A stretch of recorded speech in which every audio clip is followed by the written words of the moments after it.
ये क्या बहू रानी, अभी तो 10:15 ही हुए हैं। 15 मिनट बाकी हैं तुम्हारे ऑफिस जाने के लिए और तुम अभी से ऑफिस चल दी। मम्मी जी, मात्र 15 मिनट बचे हैं मेरे ऑफिस जाने के लिए। यहाँ से ऑटो पकड़ूंगी, 10 मिनट तो मुझे जाने में लग जाएगा और यदि परफेक्ट टाइम में ऑफिस नहीं पहुंची तो बॉस के हाथ मुझे डांट खाना पड़ेगा। अरे हाँ, चली जाना, मैं तुम्हें ऑफिस जाने के लिए मना नहीं कर रही हूँ। बस मेरे लिए 1 कप अच्छी अदरक वाली चाय और 1 प्लेट पकौड़े बना दो जरा सा। आज जरा बुखार लग रहा है मुझे और बुखार के कारण मेरे मुंह का स्वाद चेंज हो गया है, इसलिए कुछ भी खाने की इच्छा नहीं हो रही है। जरा सा तेज मिर्च वाली पकौड़े बना दो। मम्मी जी, पकौड़े बनाने में कम से कम 20 मिनट लग ही जाएंगे मम्मी जी, इसलिए मैं पकौड़े शाम को बना दूंगी आपके लिए। प्लीज अभी मुझे ऑफिस जाने दीजिए। बहसबाजी करना तो बहुत आता है बहू रानी तुम्हें। जितनी देर तुम हमारे साथ बहसबाजी कर रही हो ना, उतनी देर में तो तुम बेसन घोल लेती और एक साइड कढ़ाई चढ़ा देती। जाओ, अब खड़ी खड़ी हमारा मुंह क्या ताक रही हो। जाओ, हमारे लिए जल्दी से पकौड़े बना दो। 1 प्लेट पकौड़े बनाना, उसके बाद ही ऑफिस जाना। थोड़ी बहुत डांट खा भी लोगी तो कुछ नहीं होगा। तुम हमारी बहू हो, इसलिए हमारी बात मानना तुम्हारा कर्तव्य है। ठीक है मम्मी जी, बना देती हूँ। मम्मी जी, चाय और पकौड़े बन गए हैं, प्लीज आप आ जाइए, खा लीजिए। मैंने डाइनिंग टेबल पर रख दिए हैं चाय और पकौड़े। अरे बहू, डाइनिंग टेबल पर क्यों रखे हैं? यहाँ हम बैठे बैठे टीवी देख रहे हैं, यहाँ ला कर दे दो। तुम्हें तो पता है हमारे पैरों में जरा भी जान नहीं है, बहुत ज्यादा दर्द कर रहे हैं हमारे पैर। ये लीजिए मम्मी जी आपकी चाय पकौड़े। अरे बहू, हमारे पैरों में बहुत ज्यादा तकलीफ हो रही है, इसलिए हम अपने कमरे में ही जा रहे हैं। तुम हमारे कमरे में ही लेकर आ जाओ चाय और पकौड़े, वहीं बैठकर आराम से खाएंगे हम। ये मम्मी जी ने तो जैसे कसम खाकर रखी है मुझे परेशान करने की। आज ये बॉस के हाथ मुझे डांट खिलवा कर ही रहेंगी। यदि कमरे में ले जाकर ही नाश्ता चाय नहीं दूंगी तो आज तो समझ लो घर में कोहराम ही आ जाएगा। हे भगवान, हमारे घुटने के दर्द के मारे तो हम परेशान हैं। दुश्मन को भी भगवान ऐसी तकलीफ ना दे। बहू को तो ऐसा लगता होगा जैसे हम नाटक कर रहे हैं। मम्मी जी, चाय नाश्ते के चक्कर में 11:15 बज रहे हैं। लीजिए, मैं जल्दी से निकलती हूँ, आज तो बॉस मेरी सामत ही ला देंगे। हाँ, ठीक है, ला दो। तुम्हें तो बस ये लगता होगा कि हम बहानेबाजी कर रहे हैं, लेकिन जब हमारी उम्र में तुम्हें ये सब होगा ना, तब तुम्हें समझ में आएगा कि हम बहाने कर रहे हैं, ये सच में ऐसे परेशान हैं। नहीं मम्मी जी, मैंने ऐसा कब कहा। आप तो बस ये खाइए, मैं ऑफिस चलती हूँ। वैसे सच बात तो यही है बहू कि हम बहाने ही करते हैं, हमें कोई घुटने में दर्द नहीं है। बस हम तो ये चाहते हैं कि हमारे मरते दम तक तुम इसी तरह हमारी सेवा करते रहो। यदि हम यही सोचकर तुम्हें छोड़ दें कि तुम नौकरी करती हो इसलिए काम ना कराएं, तो तुम तो खुली सांड की तरह घूमने लगोगी। फिर अपने घर परिवार की और सास की जिम्मेदारी उठाना तुम्हारा पूरा कर्तव्य है। इस चीज का तुम्हें अच्छे से ज्ञान होना चाहिए। बस इसी खातिर हम तुम्हें सारे काम बताते रहते हैं। थोड़ा हम भी तो देखें कि तुम्हारे अंदर कितनी क्षमता है काम करने की। खैर चलो, अब हम चाय पकौड़े का मजा लेते हैं। हेलो पुष्पा जी, राधे राधे। क्या कर रही हो पुष्पा जी? बड़े दिन हो गए, तुमने तो हमें याद ही नहीं किया है। अरे श्यामा, क्या ही बताएं, जब से हमारा नाती हुआ है कुछ ज्यादा ही व्यस्त हो गए हैं हम। क्या है, नाती को थोड़ा समय देना पड़ता है। अब बेचारी हमारी बहू घर का काम करेगी कि नाती को संभालेगी, इसलिए तुझे फोन नहीं लगाते हैं ज्यादा। हम अपने नाती को संभालते हैं, जब तो बेचारी बहू हमें खाना पका कर देती है। अब वो भी क्या करेगी, छोटा सा बच्चा है उसका, बहुत ही ज्यादा परेशान करता है। हाँ जीजी, आप बिल्कुल सही बोल रही हो। और सुनो श्यामा, तेरी बहू कैसी है? अरे जीजी कुछ मत पूछो, हमारी किस्मत में तो काम ही काम करना लिखा है। घर गृहस्थी से जैसे हमें छुटकारा ही नहीं मिल रहा है। एक गिलास पानी तक देने का सहारा नहीं है हमारी बहू का। ऑफिस क्या जाती है, अपने आप को कलेक्टर ही समझने लगी है। जरा सा कुछ बोलो नहीं कि तमाशे खड़े कर देती है। इससे अच्छा यही है कि हम खुद ही अपने काम कर लें। श्यामा, क्या तू सच बोल रही है? हमें तो ऐसा लगा था तू बहू के मामले में बहुत किस्मत वाली है, तुझे बहुत अच्छी बहू मिली है। अरे जीजी, काहे की किस्मत अच्छी है, हमारी तो जिंदगी खराब हो गई है ऐसी बहू को पाकर। जीजी सुबह 9 बजे सोकर उठती है, 10 बजे हमसे चाय नाश्ता मांगती है और 10:30 बजे ऑफिस निकल जाती है। यदि चाय नाश्ते में जरा भी लेट हुआ तो हमें तो 10 बातें सुनाती है वो। अब हम कैसे कैसे जी रहे हैं जीजी, तो हम ही जानते हैं। जैसे 32 दांतों के बीच में जीव रहती है ना, उसी तरह हम भी रह रहे हैं इस घर में अपनी बहू और बेटों के बीच में। बड़ी ही किस्मत खराब है इस मामले में हमारी। ना जाने कौन से ऐसे पाप किए होंगे जो ऐसी बहू भगवान ने हमें दी है। तुम ही अच्छी हो जीजी, तुम्हारी किस्मत ही बहुत अच्छी है। जीजी फोन रखते हैं हम, पंडित जी आ गए हैं, उन्हें चाय नाश्ता देना पड़ेगा हमें। ठीक है श्यामा, पंडित जी को चाय नाश्ता दे दो तुम। अरे आप आ गए, लाइए दक्षिणा का झोला मुझे दीजिए। लाइए, कितनी दक्षिणा मिली है मैं देखती हूँ जरा। भगवान, तुम्हें हमने कितनी बार समझाया है कि बिन बात के ही बहू की बदनामी मत किया करो। हमें पता है बहू कितना काम करती है, बस रोज का यही नाटक है तुम्हारा। रिश्तेदारों को फोन लगा कर बहू की बदनामी करना, कहीं मोहल्ले पड़ोस की औरतों के साथ बैठकर बहू की बदनामी करना। अरे तुम्हें भी अच्छे से पता है कि सारे मोहल्ले पड़ोस में ऐसी बहू नहीं है जैसी बहू हमारी है। आ गए बड़े बहू की हितैषी बनकर। एक बात कान खोल कर सुन लो, बहू का पक्ष लेना बंद कर दो, वरना क्या कर लोगी तुम, बताओ मुझे। इतने सालों से दबाते आई हो, लेकिन अब नहीं दबूंगा मैं। किस बात की कमी है हमारी बहू में? सारे घर का काम करके जाती है बेचारी ऑफिस, उसके बाद आकर सारे घर का काम करती है। तुम तो बस अपनी बीमारी का बहाना लेकर बैठ जाती हो। हम जो कर रहे हैं, जैसा कर रहे हैं, बिल्कुल सही कर रहे हैं। तुम्हें इस बारे में बोलने की जरूरत नहीं है पंडित जी। ध्यान रखिए, ज्यादा बहू के हितैषी बनने की जरूरत नहीं है आपको। समझ में आई? अपनी पंडितियाई पर ध्यान दीजिए, वही बहुत है आपके लिए। घर गृहस्थी में ध्यान देने की जरूरत नहीं है आपको। लाइए लाइए, झोला हमें दीजिए। अभी बहू आती ही होगी, वो आपको चाय बनाकर दे देगी। जब तक आराम करिए आप। बड़े आए बहू के हितैषी बनने वाले। हे भगवान, मैं दूसरे को ज्ञान देता हूँ और यहाँ मैं अपने घर की औरत को ही ज्ञान नहीं दे पा रहा हूँ। मैं दूसरे लोगों को सतमार्ग और सच्चाई की राह बताता हूँ और यहाँ अपनी बीबी को ही नहीं बता पा रहा हूँ, क्योंकि यहाँ मेरी कुछ भी नहीं चलती है। हे भगवान, इसे कुछ तो सद्बुद्धि दीजिए। जब से हमारी बहू इस घर में शादी होकर आई है, तब से देख रहा हूँ मैं, ये हमारी बहू को कोलू का बैल समझ कर रखी है। बेचारी कुछ बोलती नहीं है, इसका मतलब ये नहीं कि उसे समझ में नहीं आता है, उसे सब समझ में आता है, बस इसके मुंह नहीं लगना चाहती है। ये है भूषण जी, और भूषण जी की पत्नी का नाम श्यामा देवी है। भूषण जी जाति से ब्राह्मण है, इसलिए भूषण जी घर घर में कथा पूजा और भागवत आदि का कार्य करते हैं। भूषण जी का एक ही बेटा है, नयन, और नयन की पत्नी का नाम निधि है। निधि ऑफिस जाती है और नयन भी ऑफिस जाता है। अब तक आप श्यामा देवी का स्वभाव तो समझ ही गए होंगे कि किस तरह का स्वभाव है उनका। उनके स्वभाव से तो सारे घर वाले ही परेशान थे, लेकिन क्या ही कर सकते थे। नयन अपने माता पिता की इकलौती संतान थी, इसलिए वह अपने माता पिता से अकेले अलग भी नहीं होना चाहता था। निधि सभ्य संस्कारी परिवार की बेटी थी और उसके संस्कार बहुत अच्छे थे, इसलिए वह अपनी सास को लेकर चल रही थी, लेकिन सास है कि अपनी हरकतों से बाज ही नहीं आ रही थी। नयन जी, आप हाथ मुंह धो लीजिए, मैं आप सभी लोगों के लिए अदरक वाली चाय बनाकर लाती हूँ। निधि, क्या बात है? आज तुम्हारा मूड कुछ खराब है क्या? तुम्हारा चेहरा बहुत उतरा हुआ दिख रहा है। कुछ बात हुई है क्या ऑफिस में? नयन जी, आज मैं आधे घंटे लेट पहुंची ऑफिस में, इसलिए बॉस ने मुझे सारे स्टाफ के सामने बहुत भला भला सुनाया है। मुझे अपने आप में बहुत बेइज्जती महसूस हुई नयन जी, इसलिए मुझे आज सुबह से ही अच्छा नहीं लग रहा है। मानसिक रूप से बहुत परेशान हूँ मैं। क्या आधे घंटे लेट? लेकिन तुम इतने लेट क्यों पहुंची ऑफिस निधि? तुम तो जल्दी फुर्सत हो जाती हो ना घर के कामों से। नयन जी, आज भी मैं जल्दी फ्री हो गई थी अपने कामों से। जैसे ही ऑफिस जाने के लिए निकली, वैसे ही मम्मी जी ने अपनी पकौड़े और चाय का फरमाइश लगा दिया। बस पकौड़े बनाने के चक्कर में ही मुझे बहुत देर हो गई, और उसके बाद में ऑफिस जब पहुंची तो बॉस ने मुझे बहुत खरी खोटी सुनाई। देखो निधि, मैं तुम्हें बार बार यही बात समझाता हूँ कि माँ के आगे पीछे मत घूमा करो ज्यादा।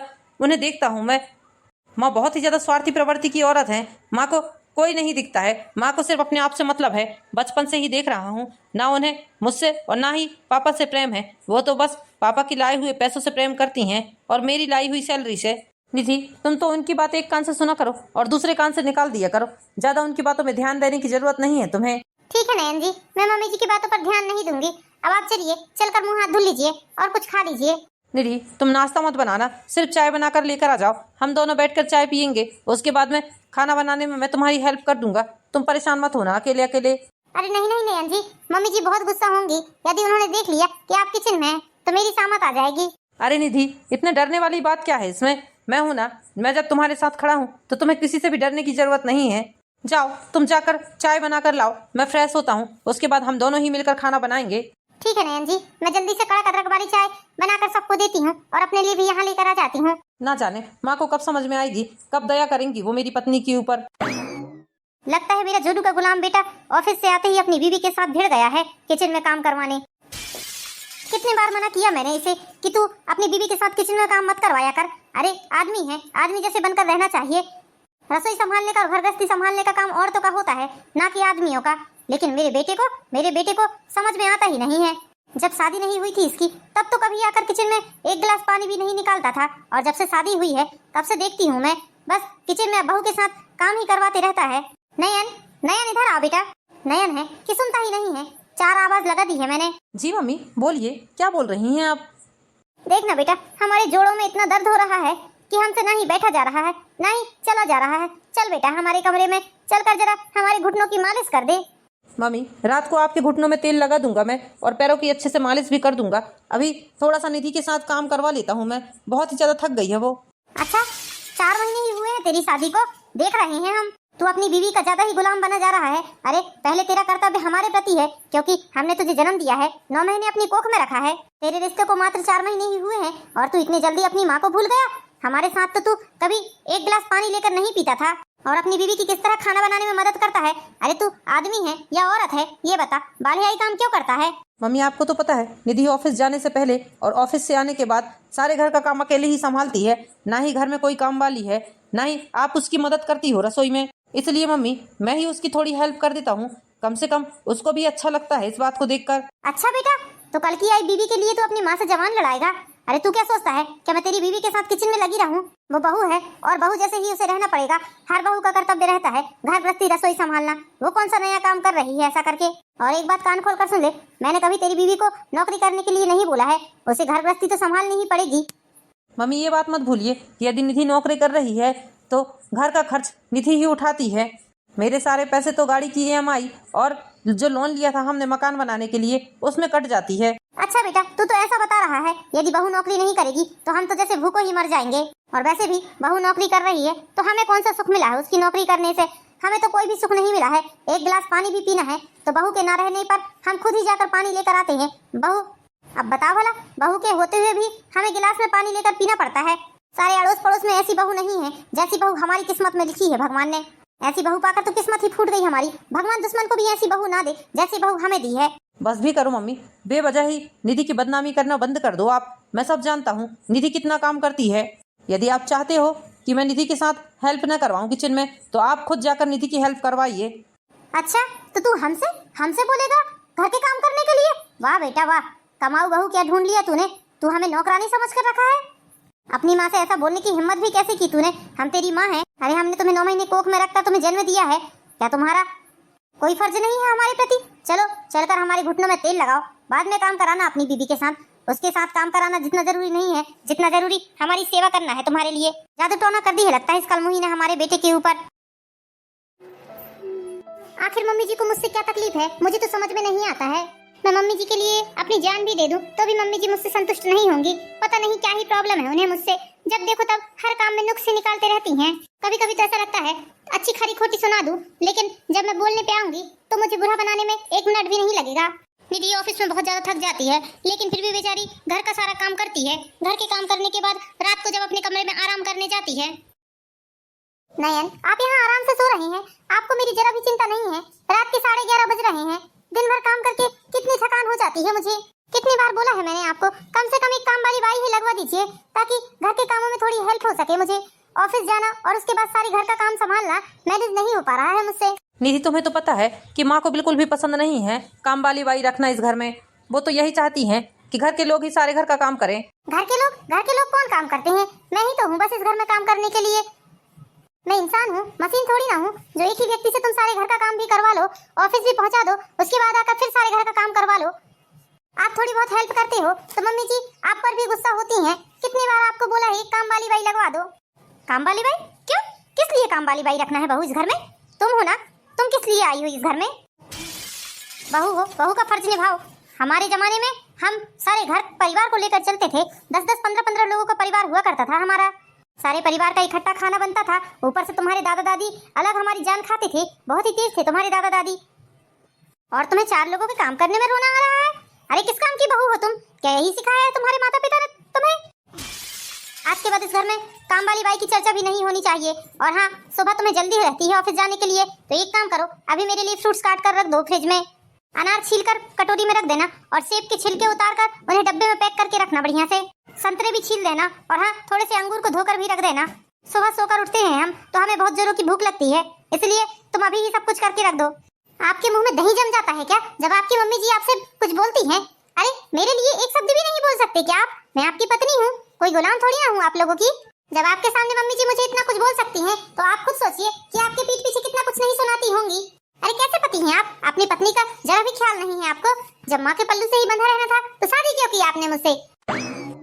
निधि मैं खुद नहीं समझ पा रहा हूँ कि माँ को किस तरह समझाऊं। मुझे पता है माँ गलत कर रही हैं, लेकिन मैं क्या करूँ निधि, मैं कुछ बोल भी नहीं सकता हूँ। यदि उनके सामने जुबान भी खोलता हूँ मैं तो मुझे ही 10 बात सुनाने बैठ जाती हैं। निधि तुम फिक्र मत करो, मैं तुम्हारे बारे में बहुत सोचता हूँ। तुम ये मत सोचो कि मैं तुम्हारे बारे में कुछ नहीं सोचता। मुझे सब पता है कि तुम बहुत अच्छी हो, तुम मुझसे बहुत प्यार करती हो। बस इसलिए माँ की सारी बातें चुपचाप सुन लेती हो। निधि मैं भी तुम्हें बहुत प्यार करता हूँ, तुम ये मत सोचो कि मैं तुम्हें प्यार नहीं करता। बस मेरी खातिर थोड़े दिन और शांत हो जाओ, मैं खुद ही कुछ ऐसा करूंगा जिससे माँ की अकल ठिकाने ही आ जाएगी। क्या अकल ठिकाने आएगी तुम्हारी माँ की? वो हमें ही ठिकाने लगा देगी ऐसा लगता है। कुछ समझ में नहीं आता उन्हें। बस श्यामा जी का रोज का यही नाटक हो गया था। श्यामा जी किसी न किसी तरह से निधि को रोज परेशान करते ही रहती थी। एक दिन फिर कुछ ऐसा हुआ जिससे निधि और नयन दोनों का ही दिमाग बहुत ज्यादा खराब हो गया, जिसके कारण घर में बहुत ज्यादा लड़ाई झगड़ा हुआ। अरे नहीं नहीं जीजी, एक नंबर की अलाल है अलाल हमारी बहू, क्या ही बताएं तुम्हें, कोई काम नहीं करती है, बहुत ही ज्यादा परेशान करके रख दी है। अब बताओ जरा, इस उम्र में हमें कितना काम करना पड़ रहा है। सारे घर का काम करने के बाद अभी आकर हम फुर्सत से बैठे हैं। हमारी बहू तो महारानी 10:30 बजे तैयार होकर ऑफिस चल दी। श्यामा, तुम अपने बेटे से कुछ क्यों नहीं बोलती हो? जब तुम्हारी बहू कुछ काम नहीं करती है तो तुम्हें अपने बेटे से बोलना चाहिए। अरे जीजी, बेटे को क्या बोलेंगे, बेटा तो पूरा जोरू का गुलाम है, एक शब्द नहीं बोल सकते हैं बेटे को बहू के लिए। पट से मुंह पकड़ता है हमारा बेटा, बोलता है मेरी बीवी इतनी अच्छी है, कमाती है मेरी बीवी, ऑफिस जाती है, इस घर को चला रही है मेरी बीवी, इसलिए वो एक शब्द भी नहीं बोलने देता है हमें। तो हम तो जीजी बहुत ज्यादा परेशान हो गए हैं अपनी बहू से। ऐसा लग रहा है कहाँ की कहाँ हमने नौकरी सर्विस वाली बहू ढूंढ ली, हमारी किस्मत फूट गई ऐसी बहू पाकर। तो श्यामा, सच बोल रही है तूने नौकरी वाली बहू ढूंढकर अपने पैरों पर कुल्हाड़ी मार ली है। मैं तो बोल रही हूँ श्यामा, जल्द से जल्द अपने बेटे का तलाक करा दे उससे।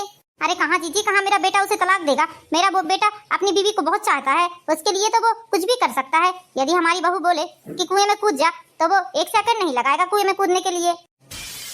जी हमें तो ऐसा लगता है जैसे हमारी बहू काला जादू जानती है, हमारे पति पर और हमारे बेटे पर दोनों पर ही काला जादू कर दिया है उसने। हमारा पति भी उसी की तरफ से बोलता है और हमारा बेटा भी उसी की तरफ से बोलता है, दोनों की दोनों उसी की तरफदारी करते हैं। हम तो जैसे इस घर में पराये होकर रह गए हैं। देख श्यामा, अभी भी समय है, अपना दबदबा और अपना रुतबा अपने घर में बनाए रख, नहीं तो ऐसा ना हो कि तेरा अस्तित्व ही मिट जाए उस घर से। नहीं नहीं जीजी, ऐसा कुछ नहीं हो सकता, हम अपना अस्तित्व इस घर में बनाए रखने के लिए कुछ भी कर सकते हैं। अरे पूरा 30 साल हो गया हमें इस घर में शादी होकर आए हुए, ऐसे ही हमने त्याग बलिदान नहीं किया इस घर के लिए। इस घर को बनाने के लिए हमने अपना खून पसीना सींचा है जब ये घर बना है। इस तरह बहू के हाथों में इस घर की बागडोर नहीं सौंप सकते हम और उसे अपनी मनमानी नहीं करने दे सकते। अभी मैंने चाय बनाकर पी है, अब तो मैं क्या ही बताऊं शांति, चाय बनाकर देने के तक सहारा नहीं है हमारी बहू का। हम तो बहुत ज्यादा परेशान हो चुके हैं इससे, अब तो हम बिल्कुल भी बहू को अपनी मनमानी नहीं करने दे सकते, चाहे कुछ भी हो जाए, हम तो बिल्कुल उस पर पाबंदी लगा कर ही रहेंगे अब। हाँ श्यामा, तू सच बोल रही है, क्योंकि तेरा घर है, तेरी बनाई हुई गृहस्थी है, इस तरह किसी पराये घर की लड़की को तू घर की बागडोर नहीं सौंप सकती है, उसके हिसाब से नहीं चल सकती है तू। ठीक है श्यामा, हम फोन रखते हैं, खाना खा लेते हैं हम। हाँ जीजी ठीक है, राधे राधे। अपनी माँ की सारी बातें सुनकर नयन ऑफिस चला जाता है। नयन और उसकी पत्नी जब शाम को ऑफिस से आते हैं तब उसकी माँ फिर से झगड़ा शुरू कर देती है। ये क्या बहू, तुम्हें जरा भी शर्म नहीं है? शाम के 7 बज रहे हैं और तुम शाम के 7 बजे ऑफिस से आ रही हो, क्या कर रही थी इतनी देर तक? कहाँ गुलछर्रे उड़ा रही थी? ऑफिस के बहाने कहीं ऐसा तो नहीं कि कहीं बाहर मुंह मारती होगी तुम? अब तो मुझे यकीन होने लगा है ऑफिस जाने के बहाने तुम बाहर जाकर मुंह काला करवा रही हो। माँ, आपका दिमाग ठिकाने में तो है, आपको पता भी है आप क्या बोल रही हैं। मेरी पत्नी के बारे में आपको ऐसा बोलने का अधिकार किसी ने नहीं दिया है। माँ श्यामा, जरा रिश्तों का लिहाज करो, रिश्तों का लिहाज करके बात करो। ये क्या अनाप शनाप बोले जा रही हो? तुम्हें पता भी है तुम बहू के बारे में क्या बोल रही हो? बहुत हो गया माँ, बहुत बोल लिया आपने। 6 महीने से देख रहा हूँ मैं, जिस दिन से निधि इस घर में आई है उस दिन से आपने उसका जीना ही हराम करके रख दिया है। ना ही उसको ढंग से काम करने देती हो, ना ही उसको ऑफिस जाने देती हो। अरे आप उसे चाहती क्या हो आखिर? सारा काम करके बेचारी ऑफिस जाती है, उसके बाद आकर भी सारा काम करती है, फिर भी आप मोहल्ले पड़ोस वालों से, रिश्तेदारों से फोन कर करके उसकी बुराई गाते रहते हो। आप सुबह शांति चाची से क्या बता रही थी? मैंने सब सुन लिया है। आप बोल रही थी कि सारा काम आपको करना पड़ता है। कौन सा काम आपको करना पड़ रहा है ये बताइए? यहाँ तक कि ऑफिस जाते तक यदि आपका कोई काम रह जाता है तो आप लेट पहुँच जाते हैं उसे ऑफिस, लेकिन अपने सारा काम करवाती हैं। अरे सच ही तो बोल रहे थे हम, इसकी गैर मौजूदगी में हमें पानी पीना रहता है, चाय पीना रहता है, फ्रूट्स निकाल कर खाने रहते हैं, तो क्या हम करेंगे ये सब? ठीक है माँ, यदि आपको इतनी ही ज्यादा तकलीफ है ना तो ठीक है, कल से मेरी पत्नी निधि ऑफिस नहीं जाएगी, घर में रहकर घर का सारा काम करेगी। लेकिन हाँ, निधि ऑफिस जाती है, ऑफिस से जो सैलरी मिलती है उस सैलरी से घर की EMI तथा घर का खर्च चलता है। अब जब निधि ऑफिस नहीं जाएगी तो आप ही बताइए कि घर का खर्च कौन चलाएगा और EMI कौन पटाएगा? एक काम करिए, आप अपने सारे गहने जेवर मुझे दे दीजिए, सारे गहने जेवरों को बेचकर मैं सारे घर की EMI एक साथ ही पटा देता हूँ, ताकि EMI की टेंशन ही खत्म हो जाएगी, और 1 साल का राशन लाकर भर देता हूँ। अब मैं अकेला तो इतना नहीं कर सकता ना, मेरी सैलरी से गाड़ी के लिए जो हमने लोन उठाया था वो लोन पड़ता है और कुछ पैसे सेविंग होते हैं। अब उन पैसों में इतना सब नहीं हो पाएगा मैनेज। लाइए तिजोरी की चाबी दीजिए, सारे जेवरों को बेचकर घर की सारी EMI एक साथ ही पटा देता हूँ मैं, चिकल्लसी दूर हो जाएगी। कम से कम निधि घर पर रहकर आपका सारा काम तो करेगी। आपको पानी निकालने में तकलीफ होती है, आपको पानी निकाल कर देगी, फ्रिज से फ्रूट्स निकाल कर देगी। नहीं नहीं बेटा, मैं ऐसा नहीं कर सकती, मैं क्या तुझे अपनी तिजोरी की चाबी दूंगी? मैंने बहू को नौकरी छोड़ने के लिए थोड़ी ना बोला है, मैंने कब कहा बहू को नौकरी ना करे? नहीं माँ, तिजोरी की चाबी तो आपको देनी ही पड़ेगी। आज मैं सारे जेवरों को बेचकर ये सब चिकल्लसी दूर कर देता हूँ जो 6 महीने से चली आ रही है। रोज रोज की चिकल्लत से परेशान हो गया हूँ मैं। कम से कम उन जेवरों को बेचकर सारी ईएमआई की किस्त भर दूंगा तो निधि नौकरी भी नहीं करेगी। निधि नौकरी क्यों कर रही है? घर की किस्त पटाने के लिए, घर के खर्चे उठाने के लिए। हाँ बेटा, तुम सही बोल रहे हो। जाओ अभी के अभी जाकर सारे जेवरात बेच दो और जाकर अपने सर का बोझा ही उतार दो और बहू को भी मुक्त करो बेचारी को। इसकी रोज रोज की किलकिल से बेचारी बहू भी परेशान हो चुकी है। कहीं ऐसा ना हो किसी दिन किसी की जान ही चली जाए। नाक में दम करके रख दिया है इसने बहू की। अरे कुछ अच्छा करे तो भी बुरा है और बुरा करे तो भी बुरा है। क्या मतलब उसका नौकरी करने का? तुम्हें तो खुश होना चाहिए कि तुम्हारी बहू इतनी अच्छी है कि सारे घर को, ऑफिस को एक साथ लेकर चल रही है। तुम जैसी सासों के कारण ही ना बहू बेटे अलग हो जाते हैं और फिर बदनाम बहू बेटे होते हैं। हाँ हाँ, मैं भी रोज रोज की किलकिल से परेशान हो चुकी हूँ, त्रस्त हो चुकी हूँ। मुझे भी इन सबसे छुटकारा चाहिए। अब नहीं कर सकती मैं नौकरी। अब चाहे आपको जो भी करना हो तो करिए। श्यामा जी ने यह कभी नहीं सोचा था कि उनका बार उन पर ही उल्टा पड़ जाएगा। इसलिए श्यामा जी झट से अपनी बात को पलटते हुए अपनी बहू के पास पहुंच गईं। बहू, मुझे माफ कर दे बेटा, मैंने बहुत बड़ी गलती की है। तुझ पर इतने बुरे बुरे इल्जाम लगाए हैं, तुझे इतना परेशान किया है, मुझे माफ कर दे बेटा। बेटा, मुझे हमेशा से यही लगता था कि तू इस घर में आ गई है, अब तेरा ही राजपाट रहेगा, बस इसलिए तुझ पर किसी न किसी प्रकार से दबाव बनाती ही रहती थी मैं। बेटा, मुझे माफ कर दे बेटा, मुझसे बहुत बड़ी गलती हो गई बेटा, बहुत बड़ी भूल हो गई बेटा, जो मैंने तुझे इतना भला बुरा कहा बेटा, तुझे इतना परेशान किया बेटा। बेटा, आज के बाद तुझे घर के सारे कामों से मुक्त करती हूँ मैं। घर में एक काम वाली बाई लगा लेती हूँ और जो काम बचेंगे उन्हें मैं खुद अपने हाथों से करूंगी। तू बस सिर्फ अपना ऑफिस संभाल बेटा। मम्मी जी, मैं घर के कामों से मुक्त नहीं होना चाहती हूँ। मैं बस ये चाहती हूँ कि आप मुझे बिन बात के ही परेशान ना करें। बस आप मुझे समझिए, मेरे लिए इतना ही काफी है। बेटा, आज के बाद ये समझ ले कि मैं तेरी माँ बनकर रहूंगी। और फिर श्यामा जी ने कभी भी निधि को परेशान नहीं किया।